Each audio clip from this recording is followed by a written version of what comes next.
Hello, and welcome to the sixth installment of Family Investment Center's Ask Us Anything webinar. I'm Jessica Stewart from SJC Marketing, and I'm your host today. Founded in 1998, Family Investment Center is a team of professional advisors that provide clients with fee-only fiduciary services in investment management and financial planning. We have 3 offices in St. Joseph, Missouri, Lenexa, Kansas, and Gilbert, Arizona. We currently serve clients all over the United States. Our panelists today are Chief Executive Officer Richard Solomon, President Taryn McMurray, and Compliance and Operating Officer Nate Goodman.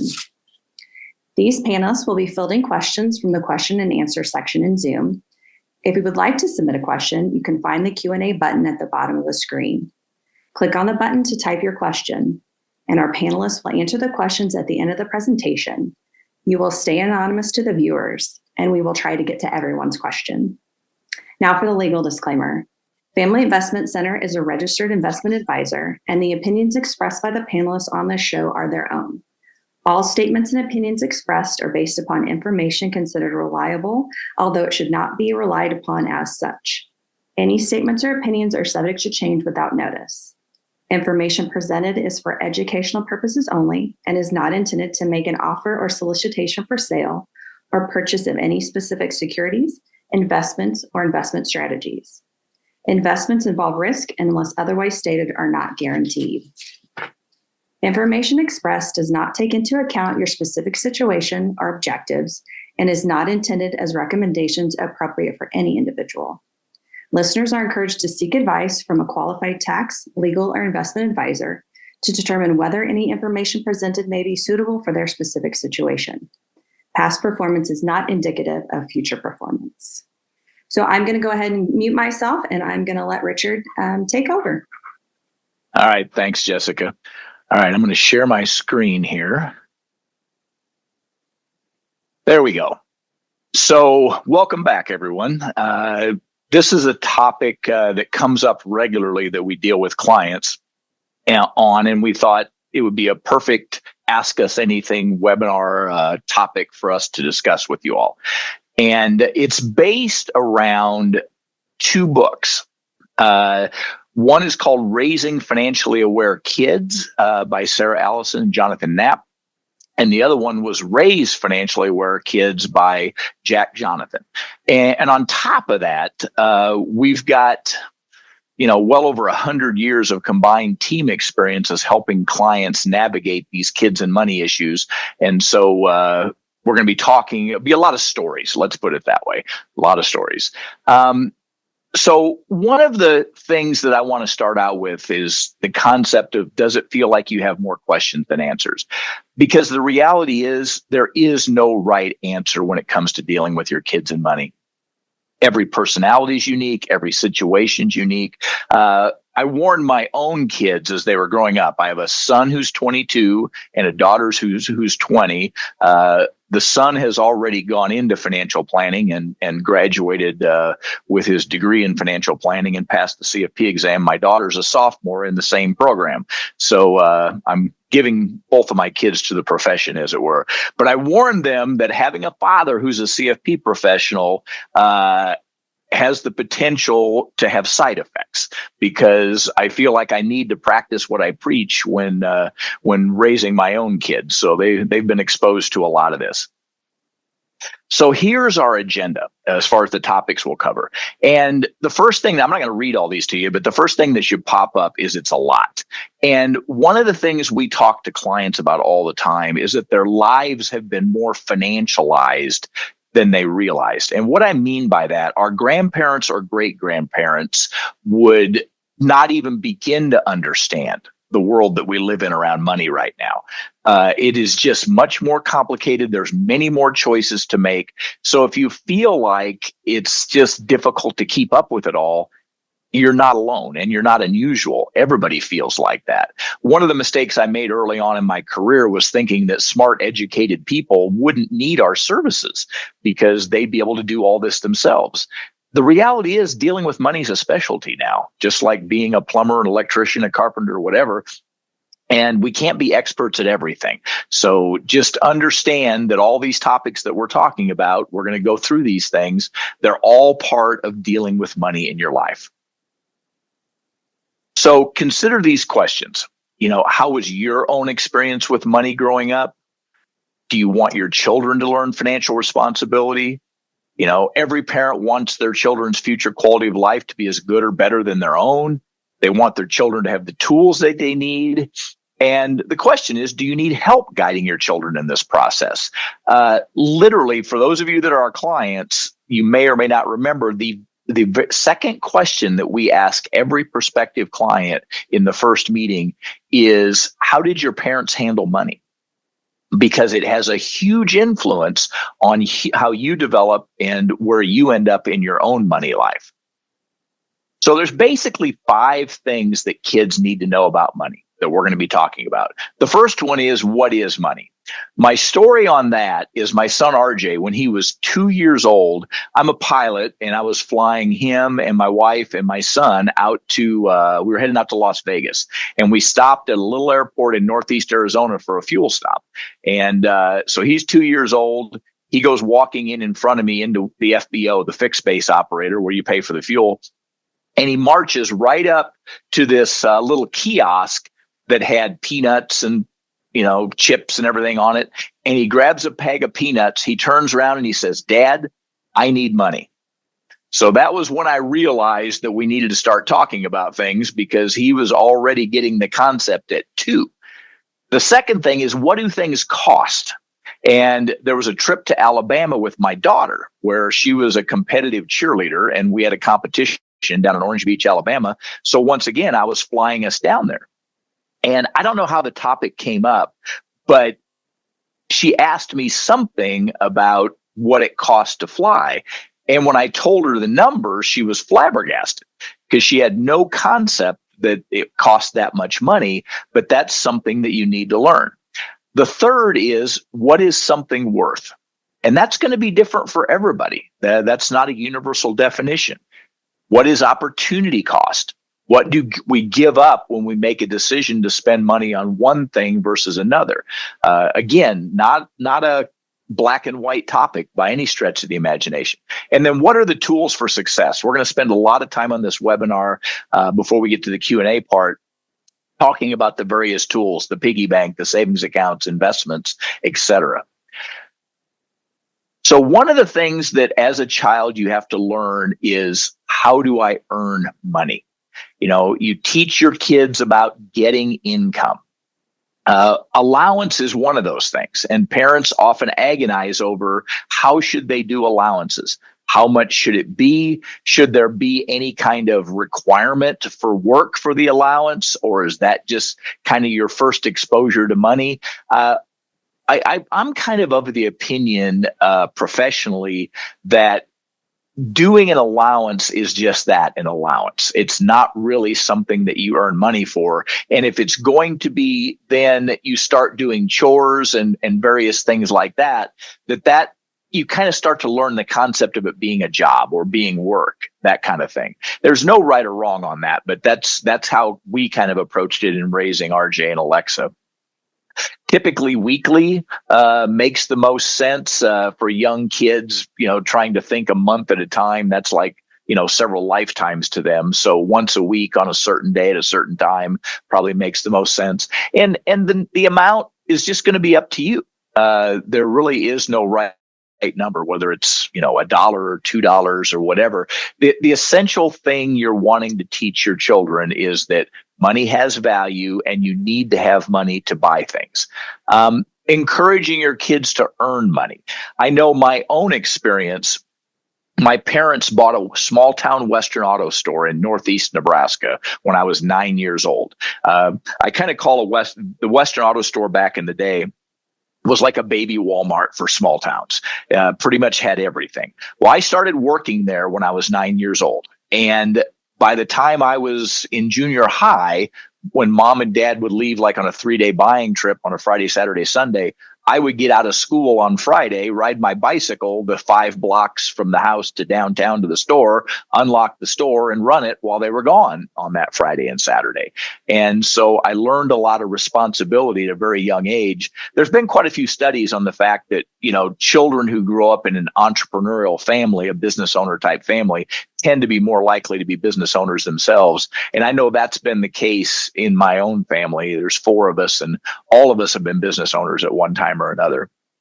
But there's lots of different ways to do it. You can do projects for parents and get paid for it. You can do babysitting. You can do lawn mowing. I know I also had a side lawn mowing business when I was young. You can work for others. You do need to think about the tax implications, because if you make enough money, you may end up having to file a tax return for the kids, that sort of thing. But that's not really that big of a deal at that age. Savings tactics, spending versus saving. I don't know if you guys have ever heard of the Stanford marshmallow experiment, but it was a long time ago, like early 70s, something like that, where there was basically a study set up where kids were given a marshmallow and they were told they could eat the marshmallow right now, or if they could wait 15 minutes, that they would get a bigger prize for having waited. And the outcome of the study showed that and they followed these kids, through a number of years as they were growing up, that the ones who had more impulse control and could save that marshmallow versus having to eat it right away tended to have better outcomes, statistically speaking, as they got further into their careers, how they dealt with money in their lives, education, their health, all those kind of things.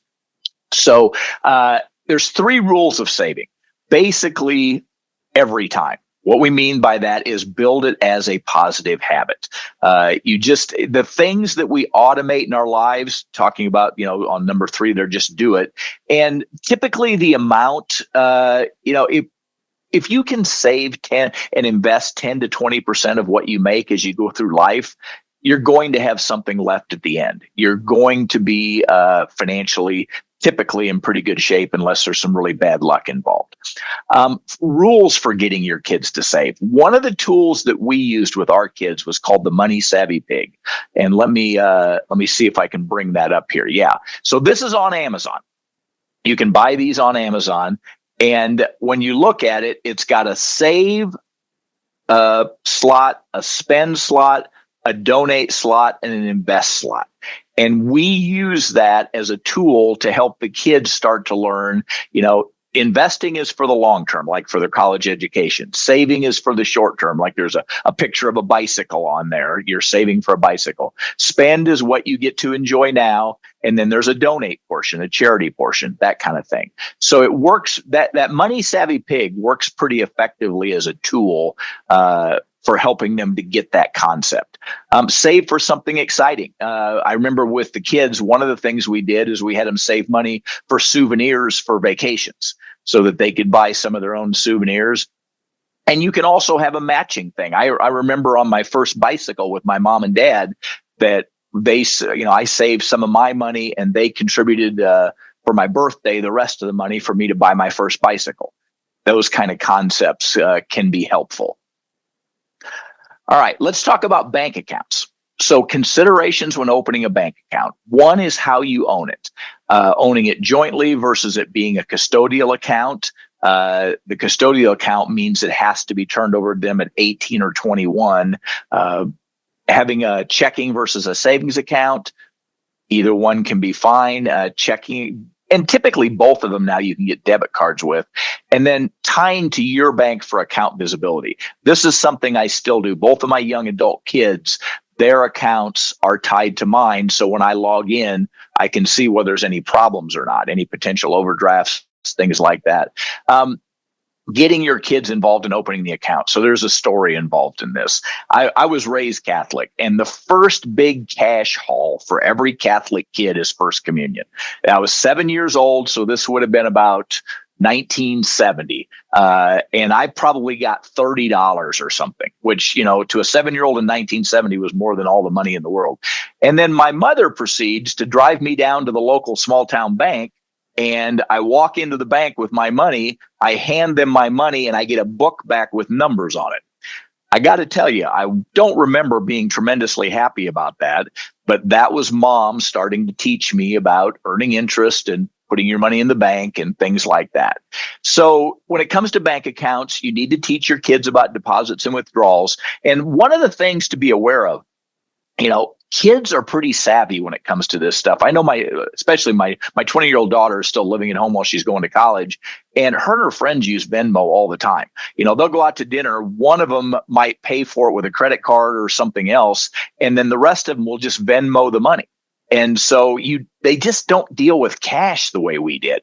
It's very, very different. Same thing with checks. My 22-year-old son has never written a check that I'm aware of. I did send a book of checks with him when he moved to New York after he graduated from college, thinking he might need them, but he might still have that same book of checks when he's 30 years old. It's just different now.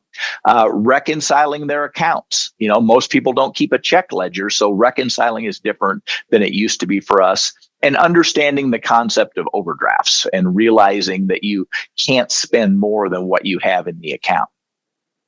Investing for the future.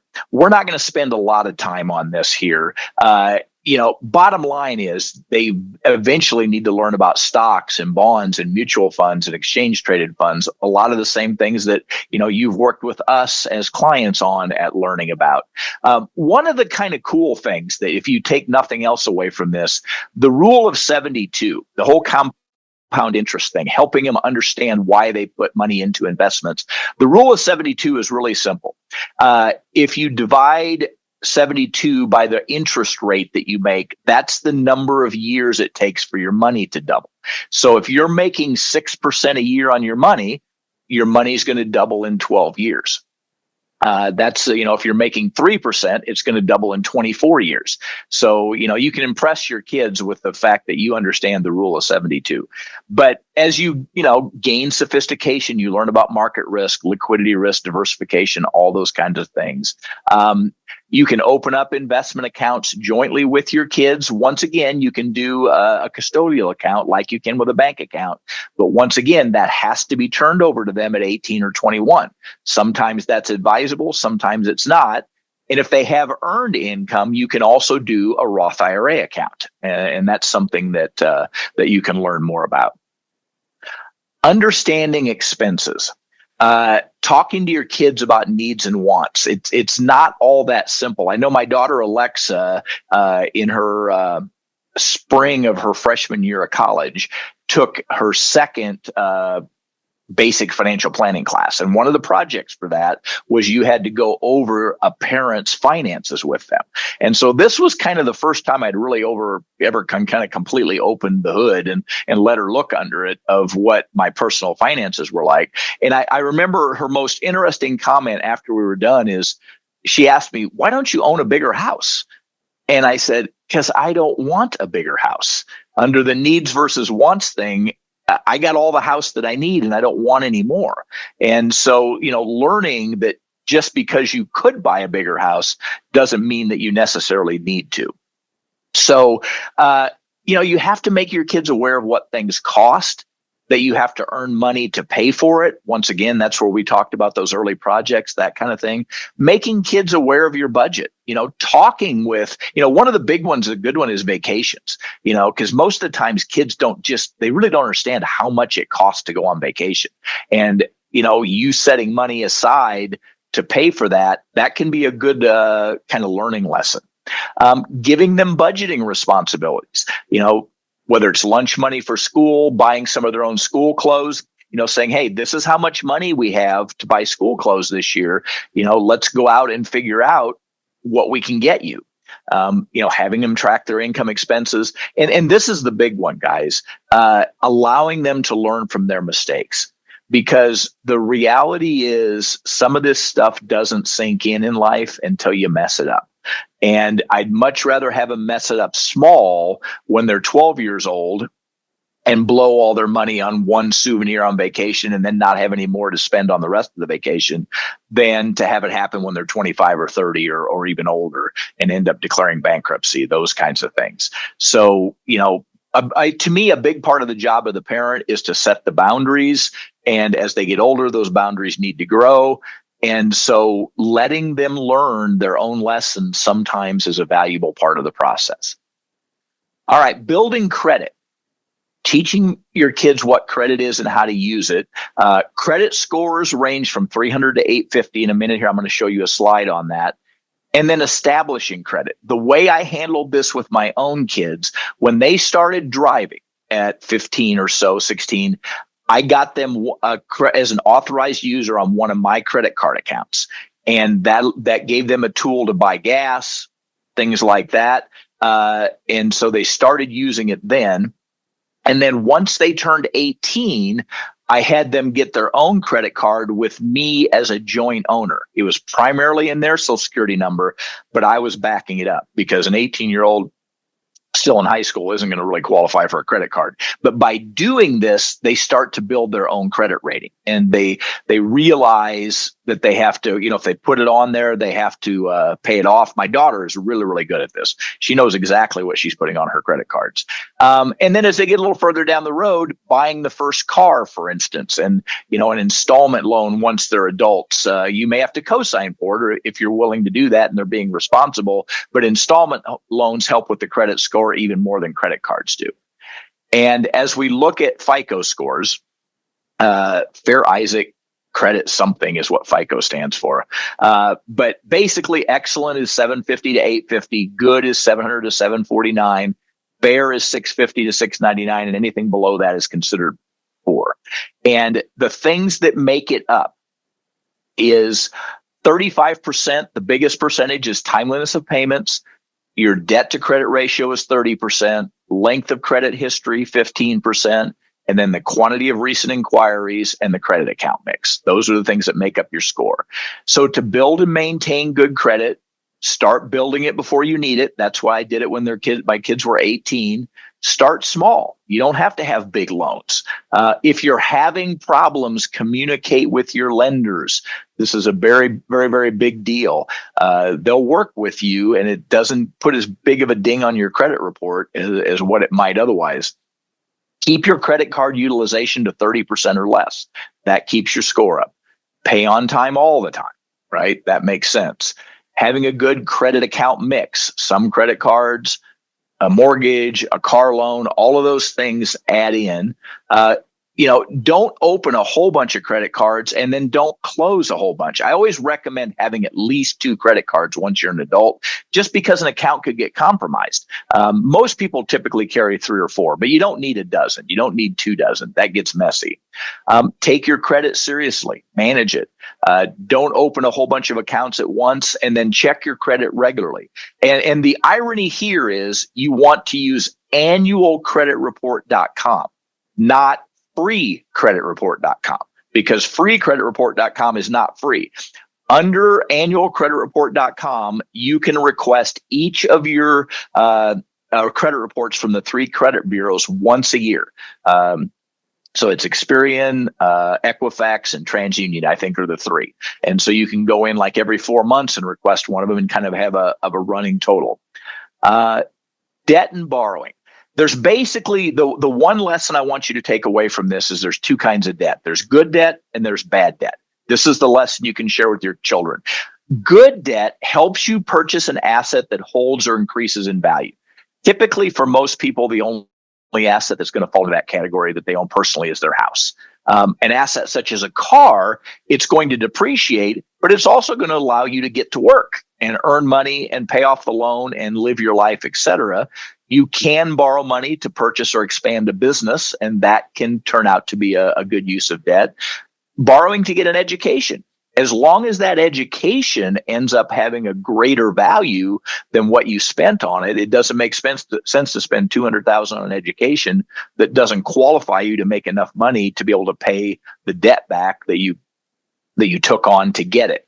The 2 big irresponsible uses of debt is facilitating deficit spending, and the other one is purchasing things that are not assets that just immediately go away in value. Vacations, expensive meals, things like that. One of the big things that kids struggle with is most of our children are growing up much more affluent than we did. And as such, they're used to having cell phones and good internet access and a car and just eating out, all the things that they take for granted. And all of a sudden, when they get out of school, whether it's high school or college or trade school or whatever, and they get their first job, that money doesn't go very far. That is the most critical time where you can have a very positive influence as they're making that transition from the education phase of their lives to the earning phase of their lives, because that's the biggest potential to get in trouble. All of a sudden, they're using that credit card to keep up the same lifestyle they had with you, and bam, they're $10, $20, $30,000 in debt, and they're paying 15, 20, 25% interest on it and can't see a way out. Giving back, introducing, just like the Money Savvy Pig has a slot for charity, introducing your kids to giving, figuring out what their interests and passions are, family giving, doing a spring cleaning, volunteering together as a family. I know we did some of that when the kids were growing up, collecting items for causes. That can also be, there's a lot of online type things now where people raise money for that. And that can be a good one. Encouraging older kids to focus on a particular mission of area of interest. A lot of times now, colleges, volunteerism and things like that, when you're filling out your college application, can really make a difference. And so that's another area of giving back. So adult children and money issues. This is a huge one. I could spend another hour on this, but we've only got about 5 minutes left before we start getting to your questions. Most of our clients are upper middle class people. As such, they don't have enough money to continue to support their adult children and fund their own future retirement or stay in retirement. But I see this happening. I mean, we give advice on this all the time on where do you draw the line. And it's one of those things where equitable doesn't necessarily mean equal. Your kids are different, right? And I know, like, there was 4 of us. I was the oldest of 4, and we grew up in as homogenous environment as you could have. Little town, same teachers, same environment, same everything. We all 4 turned out very, very different. And that's just how it is. But I can tell you, I've been doing this. This is my 33rd year in this business. And the number of times that a client has successfully used their money to bail out their adult children and have it work is never. Until you eventually set boundaries, what we've seen is they just keep coming back for more. And the sad thing is we see grandchildren used for leverage. They'll tell their parents, you don't want to see your grandkids suffer, so you need to help me out with money. And one of the things that I tend to say to that is, what do you want your grandkids to learn? Is it more important that their parents maybe struggle a little bit and they don't have as many gifts under the tree, or life isn't quite as good, versus your adult children never learning to make good money decisions in your life? And guys, you guys have to make this call. There is no one right answer to this. It just isn't easy. Being a parent isn't easy, and learning to use money effectively in your life isn't easy. And so the bottom line is, it's a journey. Learning to deal with and use money effectively is a journey you and your children be on for the rest of your lives, and you are never done. Just realize that. So with that, I'm going to stop sharing my screen, and I'm going to ask Nate and Taryn to come back on here, so that we can start answering some of these questions. And Taryn is going to read those questions to us, and we'll see if we can answer them. Yeah.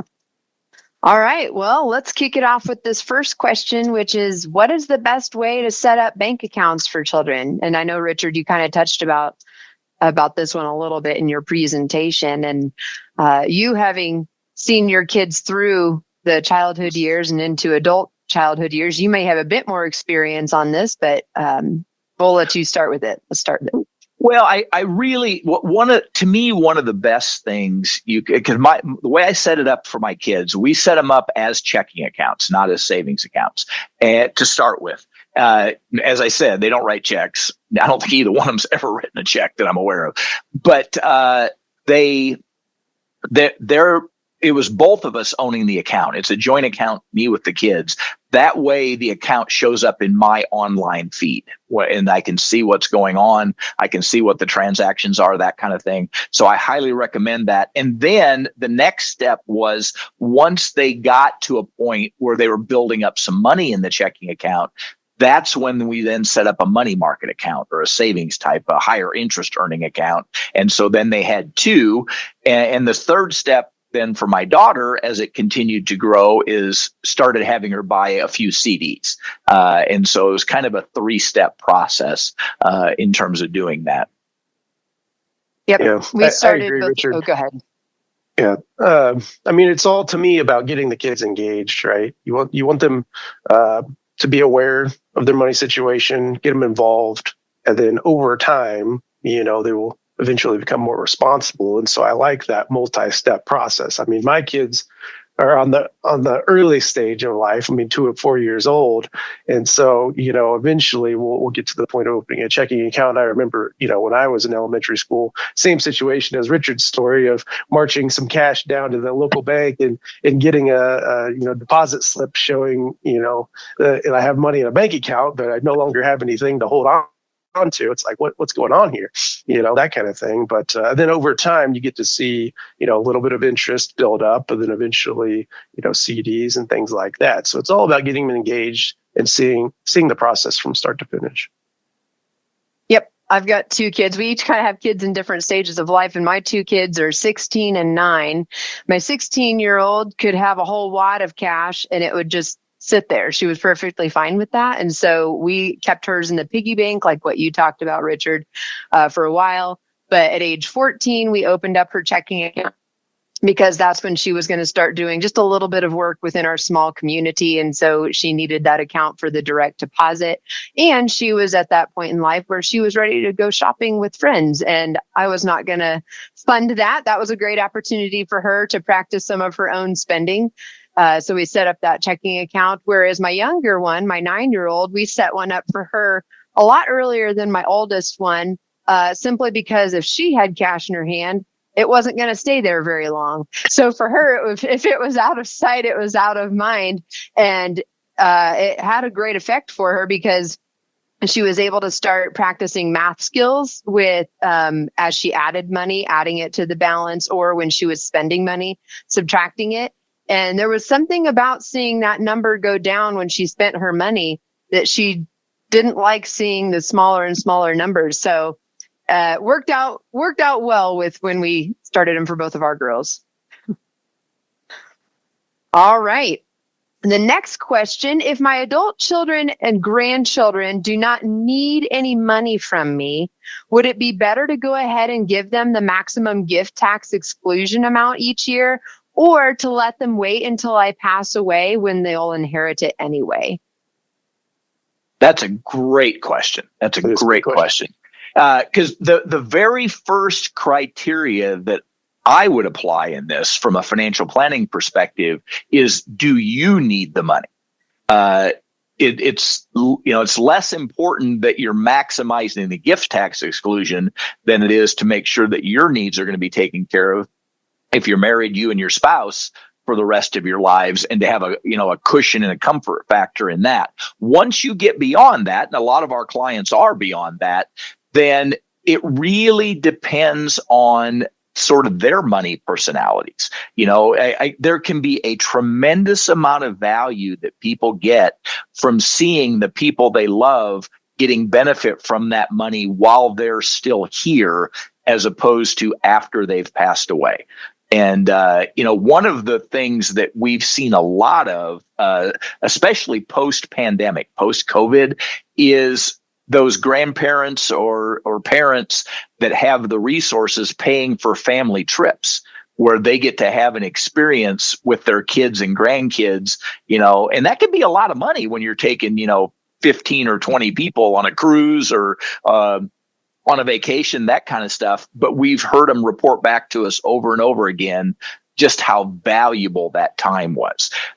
So the gift tax exclusion amount is $19,000 a year for 2025 per person. That's a lot. So you can give a lot of money away, but that needs to be done within the context of your own financial plan and your own financial planning. And then within the context of how is that going to affect the behavior of your kids? I mean, I know we've got some adult clients that we work with that their parents are gifting them every single year that amount, and they're putting it straight into their investment accounts, and all that's doing is making their quality of life better, that type of thing. So that's what I would say about it. Yeah. Yeah, I would completely agree with that, Richard. I mean, a lot of times what we see is more goals-based gifting, exactly what you're talking about. A lot of grandparents want to see money set aside for higher education for grandkids. We deal with that a lot. Exactly what you're talking about with travel. It's actually spending the money to experience things versus just gifting cash outright. I mean, we've seen it a million different ways, but a lot of times that's what we see. And then logistically, up to the gift tax limit tends to make a lot of sense. Yep. I don't have a whole lot to add to that, but when I think of it in terms of, I'm going to give my grandchildren an inheritance. But the question is, am I looking to leave them a large financial inheritance or an inheritance of, memories or, morals or whatever it is? And so I tend to land on, I've heard I call it a Richardism, that one of the byproducts of good planning is that there will be something left over. So yes, my kids will likely receive some kind of financial inheritance. But where I land on it, and I know my family, I've received this from both of my parents, where I landed on this is that I want to leave them an inheritance of memories, something that I can enjoy, like you said, Richard, giving them the money now, and whether they are using it to spend on something or I am spending it to have them come on a trip or something like that. All right. Next question. How do you handle kids and credit cards? Does it differ between kids that are 17 and younger and those that are 18 and older? And I know, Richard, you touched on this one in your presentation as well. Do you want to kick it off with your thoughts? Any further thoughts? Yeah, just from a legal standpoint, you can make a kid that's under 18 an authorized user on one of your accounts. They have no ownership in the account. They're not a joint owner or anything like that. So they're what's called an authorized user, and that will be a credit card in their name. It'll look like their credit card, but it's just an authorized user on your account. Once they turn 18, you can then do a joint credit card with them where they're the primary. It's under their social security number for building their credit, but you would be a joint owner on that credit card as the secondary. It's basically your credit that's guaranteeing it and getting them the credit card. But that's what I normally recommend at 18, like when they go off to college or get started in life. And again, this is one of those things where you have to decide whether you feel comfortable, because once they're 18 and they're adults, they could run up a bunch of debt on that credit card, and, you're responsible for it as the joint owner. So there's a judgment call in there. Yeah, I would agree with that. I mean, I work with a lot of younger clients, and one of the issues we run into a lot is that they haven't established any credit, right? And so they haven't at 18 gone to one of the credit card companies and set up a line of credit due to obvious concerns of overspending and things like that. You don't want it to be counterproductive, but you need to start building that credit slowly over time. And once you then get out of school, you want to buy a house, you want to rent a car. Get good insurance rates. I mean, a lot of these things, fall back on your established good credit score. So starting early is critical. All righty.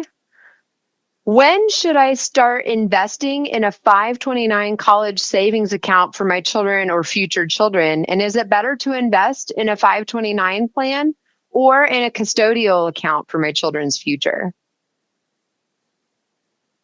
You want to start out on that one, Taryn, and we'll follow up?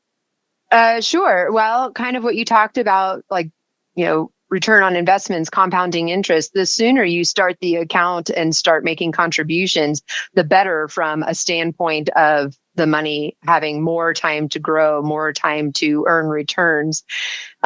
So as soon as the child is born, because to set up a 529 account for a particular beneficiary, you have to have a name and a social. And the question on investing between a 529 and a custodial account, it really depends on for what purpose do you wish this money to serve? Are you wanting it to be entirely for college or future education beyond high school? Because there are other uses other than going to a 4-year college that you can use the 529 account. But do you want it to be for that purpose of future education? Or do you want leftover monies to have a wider range of use, like that they could use the money for, let's say, a down payment on the purchase of a home? You wouldn't be able to do that with the 529 account without incurring penalties for not being used for education. So that would be the first question is, what am I hoping to achieve with these contributions? And then that will kind of help dictate maybe which path you go down. Yeah, I would agree with that. I mean, a couple of things to add on. I mean, we ask this question a lot, when it comes to setting money aside for kids in general, but specifically for higher education. The 529 is a great vehicle. A lot of people have heard about it, but there's definitely some nuances and critical information that people need to be aware of. And I've always been a proponent of 529 college savings accounts, but more so recently. I believe it was towards the end of 2022 with the Secure Act 2.0 passing that one of the nuances with 529s is that if there's any money that's been built up that's left over, you can now effectively, starting in 2024, roll that money over to a Roth IRA for the beneficiary. Again, a couple of nuances and eligibility requirements there. You have to have had the account set up for at least 15 years. The beneficiary has to have had earned income. There's a lifetime maximum that they can then roll over of $35,000. All of that to say is that I totally agree with Taryn's response is that it makes sense to start 529 as soon as you have that Social Security number. You don't have to put a lot of money in there, but it starts the timeline for that 15-year eligibility requirement. That's critical. And it used to be, if you had a wide age gap between the kids, you could have one 529 and then change the beneficiaries over time. But because of this new ruling effective in 2024, that's changed our recommendations to where it really makes sense now to have a 529 set up per each beneficiary, per each child. So, but when it comes to the custodial accounts, obviously you lose a lot of the tax deferred growth, then eventually the tax-free distributions if it's used for, qualified educational expenses, those sorts of things. But you're maintaining control. But if it's a custodial, a UTMA account on the age of majority, 18 to 21, depending on your state, at that age, the beneficiary becomes the account owner. So knowing myself at 18 or 21, I don't know if I would want to, put a significant amount of money in there. But typically what we've seen is that's used more for like an educational tool, a learning tool. Again, get them engaged and exposed. And then eventually, as they come to that age of majority, 18 or 21, they've got control of a certain amount of money that they've been aware of, that sort of thing that they can use as they see fit. A lot of times, the third option that we see to set money aside is a brokerage account for the parents. It's still in their name. They maintain control.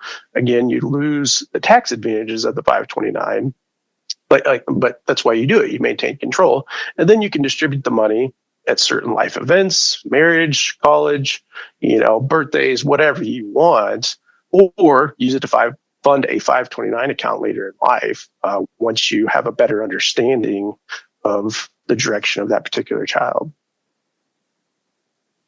Another thing I would add in here, though, is when we're talking about when is the best time to start putting money into whether it's a 529 account or whether it's a brokerage account that would eventually go to your kids, I think it's important to state that we shouldn't be putting such a push to put money in an account for my kid if it's going to be to the detriment of your current abilities to live a comfortable and to be able to meet your needs, I should say. I completely agree with that. I tell clients all the time that you can subsidize education. You cannot subsidize retirement. Oh, this is where one of those Richardism comes in. They'll loan your kids money to go to college. They won't loan you money to retire.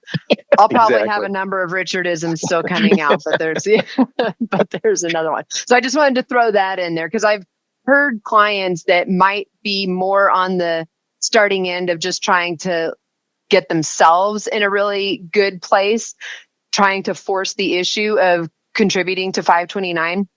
And I tell them all the time, I'm like, we do not have to force this just because you're taking away a year from the ability of that money to earn a return. That's not a good idea if it's going to cause current day issues for your livelihood. Yeah. So. Yeah. If you've got 20% interest you're paying on a credit card, don't be putting the money into the 529 plan. Yeah. Yep. And before we move on to this next question, I did see another question come in that I think is kind of piggybacking on the credit card, adding your kids as authorized signers or users on the credit card. It says, does adding them as an authorized user help them to build credit also? And not really. I was going to say, I don't really, think no. it does, only if the credit card is in their name and they're the ones responsible for making the payments. I think, and Richard, I'm speaking on your behalf, but you can speak for yourself. I think what you were getting at with the benefit of adding a kid as an authorized user is for them to start the practice of using a credit card. Yep. Learning how to use it effectively and being able to, very effective. Now, the good news is once they turn 18 and they get one in their name, and if you're a joint owner with them on it, you're going to have the same access they do. Just like I can see into their bank accounts, I can see into their credit card usage too. And that, can very much be necessary so that you don't see things go off the rails. Mm-hmm. All right. This one says, I'm worried that my kids will have different levels of ambition or success. How do I handle financial assistance if there's a wide range in how much each child needs or asks for? I know we were kind of talking about something along these lines yesterday, and I would enter in the same line that I said for a previous question is, what are you hoping to achieve? What's the overall goal with what you're hoping to give to each child? And it also depends on, do you believe that you have to give the same amount to each child? I'll speak for myself. I do not think that I need to give the same amount of money to each child. If the goal is I want to provide for their education, for the career path of their choice. And one career path maybe costs a little bit more because it needs 4 years of education versus going to a technical school for a year for the other child. If my goal is to get them on the right path of paying for their education, those are going to be two widely different amounts.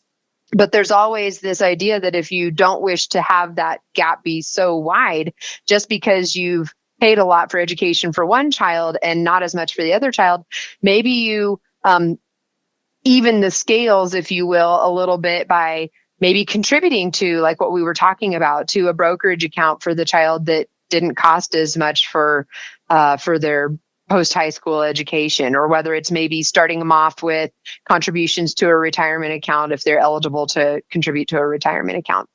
But I'll let you guys take it from there. Well, I mean, guys, this is where it really gets kind of challenging because, we all know of situations where people have mental health issues, physical health issues, substance abuse issues, et cetera, that can be challenging. And, the thing we like to use around here is equitable does not have to mean equal. You can have situations where we have clients that will leave a higher percentage of their estate when they pass away to a child with learning disabilities who's never going to be able to really take care of themselves from an income standpoint the way their other kids do. And this is where family conversations come in too, because there can be a lot of resentment that builds up. And one of the things that you don't want to set up is a situation where your kids will no longer get together for Thanksgiving dinner because of how you're handling money with them or how you leave it to them after you're gone, that kind of thing. And once again, this is an area where there is absolutely no one right answer. I mean, we give advice on this, and frankly, we spend a lot of time listening.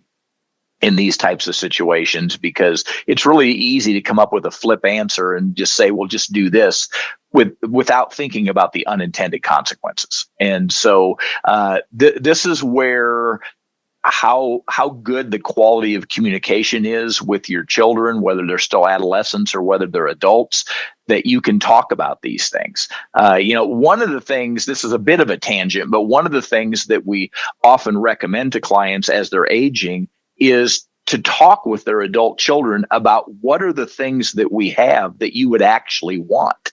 And time after time after time, the clients have been surprised by the things that the kids were sentimental about, and just as surprised about the things that they weren't, that they thought they would be.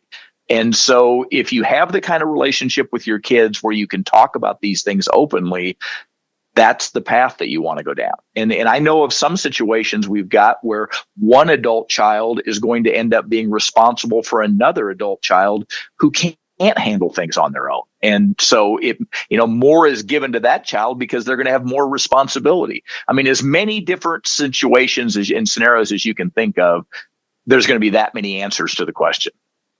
Yeah. Guys, I just want to interrupt. Completely. Sorry, we have 10 minutes left, so I just want to let you Okay. I think you guys pretty much covered the basis on that. I mean, but it's a great question. I mean, I think, and Richard touched on some examples with estate planning. I mean, it's why we review it every 3 years, because it's ever changing, never done. But to answer the question, I mean, knowing that there will be different levels of ambition and different levels of success, going in helps kind of frame your perspective on how to meet the kids where they're at, and how to help them best and help them stand on their own 2 feet and being independent around, money and life and that kind of thing, because that's the best gift that you can give them. All right.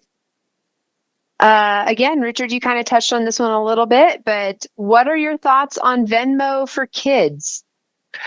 Well, I can tell you that both of my adult children use Venmo regularly. I think I used the example of my daughter going out to dinner with her friends, and maybe one person pays for the dinner and the rest of them Venmo it to the person that paid, that type of thing. And interestingly enough, I mean, my daughter and I's bank accounts are linked, right?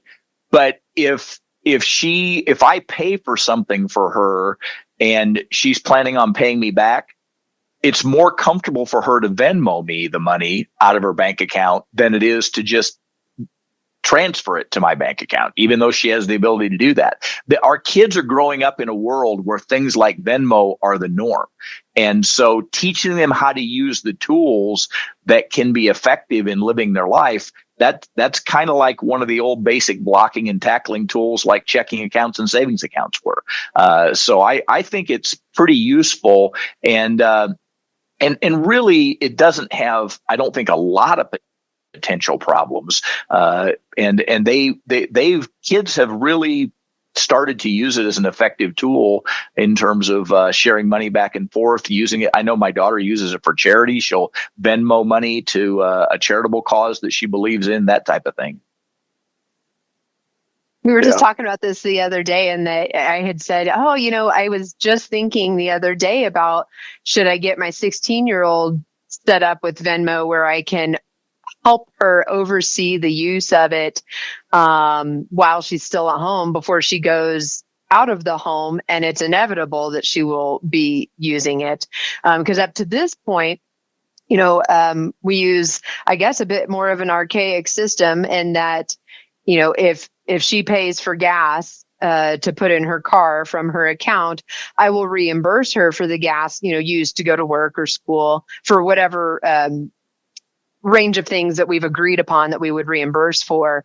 Then I will just get online, because all of our accounts are under one login, at least from the parent's standpoint, and I'll transfer money over with a note that I'm reimbursing her for the receipt that she had to submit to me, kind of like a reimbursement account.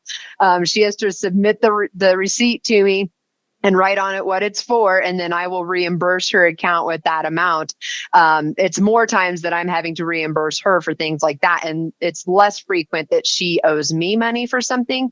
But on those accounts, and this is where the archaic piece goes in. You talked about that one of your kids hasn't written a check in their life. when I set my oldest and my youngest up with their checking accounts, I did go ahead and have them get a box of checks. And I told y'all yesterday, they probably won't use all of those checks in their entire life with just the way that things have gone. With the exchange of money. But I do, if my kid owes me money, I have her write me a check for the purpose of practicing writing that check. In the event that maybe someday she'll have to write one for some other purpose.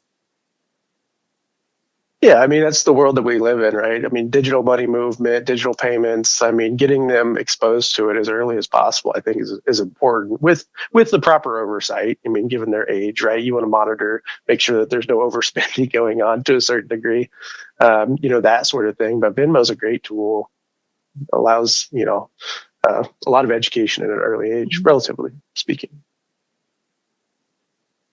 All right. How should I approach the topic of financial contributions if my adult child is living at home? Richard, I'd say you're the prime person to be talking about this, as you have an adult child living at home. This is a big one. I literally, and this was a number of years ago, but I literally had a client sell their house and downsize because that was the only way they could get their kid out. I'll never forget that. But, guys, this is a setting boundaries type thing. Like I said, my 20-year-old is living at home. I mean, she's actually saving a lot of money by not living at a dorm or something else while she's going to college. And for us, it's working out very well. But having frank conversations with your adult child, if they're making money, right? If they're making a decent living, but for some reason they're still living at home, whether it's saving to make a down payment on a house, et cetera. I mean, one of the things I've had clients do on more than one occasion is if that's what they're saving up to make a down payment on a house or saving up so they can have a deposit to set up rent on an apartment or something, then have them pay you the rent that they would have been paying every month. And then you can use some or all of that to give back to them to make that down payment or to make that deposit. But what I've found, once again, to go back to the example I said otherwise, if you don't set those appropriate boundaries around money issues, it won't ever get better. You need to hold their feet to the fire if you're their landlord, then you need to collect the rent. That's really the bottom line, and set boundaries around whether it's paying for groceries or part of the utilities or whatever the case may be. And I often joke with my dad that he has no idea how lucky he is that all four of us left and stayed gone because we see a lot of adult children rebound back home for various reasons. And that's okay. If you want to, if they need a safe haven for a period of time to reboot and restart their financial life, et cetera, just put boundaries around it is the part that I would suggest. Well, and I would say, if there's a spouse in the situation, having a conversation with them, otherwise just you, but determining what is going to be your plan if you have a child that's going to continue living at home for, fill in the blank. But deciding what your family is going to do, and then have those conversations with the kids before they've even reached adulthood. I know that really helped me growing up. My parents had set the bar for what it was going to look like when we graduated high school. And I had zero thoughts that wasn't going to be exactly what happened. And so I had already kind of mentally made plans for what I wanted to do, and then executed. My oldest, being closer to college at this point, she kind of has an idea of what she's going to do, but she likes to joke that she goes, well, I've got to figure something out because I already know what the plan is. And I don't want to do that. Because, we said, as long as they're going, getting the education or training that they need in order to get their career in line, that they're welcome to stay with us so that we're helping them in that last stage. But if they're not working towards whatever it is for their career, or if they've embarked on their career, at our house, that is going to be the time where they are invited to find their own living situation. Yeah, real quick, I know we're running short of time, but the other thing I'll add is you want to empower your adult kids to make good decisions around money and be independent around their decision making. and there's a fine line between empowerment and enablement, right? So you want to build their strengths around making independent financial decisions. Top of the hour, guys. Thank you to Jessica for hosting. Thank you for Taryn and Nate for participating in this Q&A with me. This is a topic very near and dear to our hearts. And this is being recorded. We are going to post it on the website within the next week or two. And I was talking to Jessica about this earlier before we got started, that we'll send out an email and probably like some kind of a Facebook message when it's available, so that if you want to use it, and I would encourage you to watch this with your kids, whether it's your adult kids or your minor kids. I mean, this could be a tool to use as a conversation starter. So with that, we're at the top of the hour. Thank you for your time and attention. We appreciate you. We appreciate you guys as clients, and we look forward to talking to you the next time. Thanks.